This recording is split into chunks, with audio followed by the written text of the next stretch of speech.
Good day everyone. Ang topic naman natin ngayon ay method.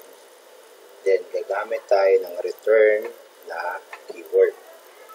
So first thing to do again, so sa loob ng class natin ng program, dito tayo ngayon gagawa sa loob niya ng ating method.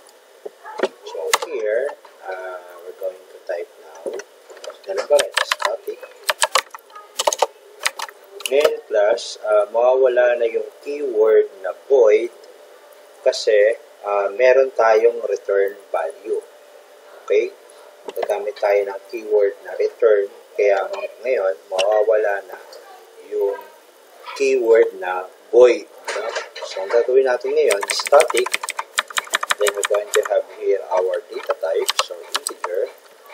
Tapos meron tayo ulit method name na display age. And sa loob ng ating display age, and then ngayon ating parameter, data types na, integer. Tapos we have now age. Close parenthesis. Then we're going to have now, again, open curly brace. Then close curly brace. Then sa loob ng method na to, na display age, dito natin ngayon lalagay sa loob yung return na keyword. So, return. Then we're going to call now our variable na age. So, copy-paste ko na lang, return age. Paste it here. And, of course, you're going to add now semicolon. Then, ganun pa rin yung gagawin natin. So, para matawag natin yung method natin or function, we just copy this one. Copy. And, paste ko lang siya sa ating main program. Then, next, lalagyan natin ng value yung age na variable na ito. So, sabihin natin, display age, ang laman ng age natin na bawal is 45. Close parenthesis, semicolon. Okay. So, pagka nirun ko yan, eventually magkakos siya ng error kasi kailangan natin mag-console.writeLine. Okay?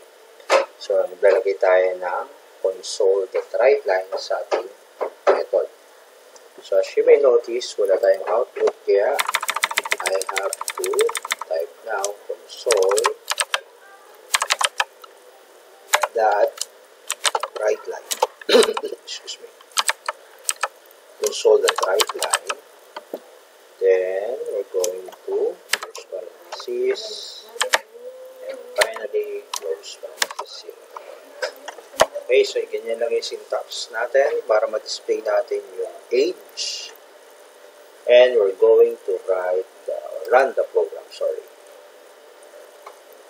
Okay.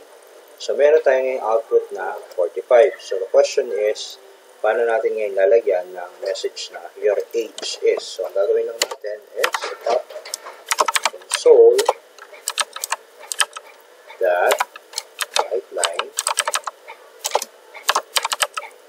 Then, we're going to have type ng message natin na your age is, then, space, no? Then sa dulo, lagyan lang natin ng parenthesis, semicolon, and we're going to run the program. Okay, so ang problem is nasa baba yung 45, no? So para hindi siya mag-next line, tatanggalin lang natin itong LIN dito. So ang gagamitin lang natin is console.write, then you have your message. And finally, i-call natin yung method natin, which is nandito yun. Ito yun. And finally, return age. No? So, I'm going to run again the program. Run. So, mananotice nyo ngayon sa screen, sa output natin, your age is 45. So, what will happen, kaya naging ganyan, kasi tinanggal ko lang yung LINE. Kasi it means next line. Kaya gusto nyo straight lang yung pag mag-display na ng message string. So, gawin nyo lang siyang write. And again, gumamit tayo ng method na display age pa rin. Tapos we have one parameter which is age.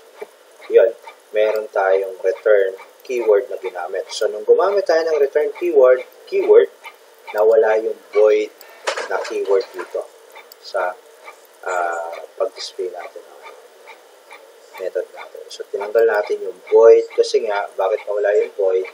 Meron tayong return value. Okay? Yun yung purpose ko ng omitting the void keyword. Okay, that's it for the day. Thank you and bye-bye.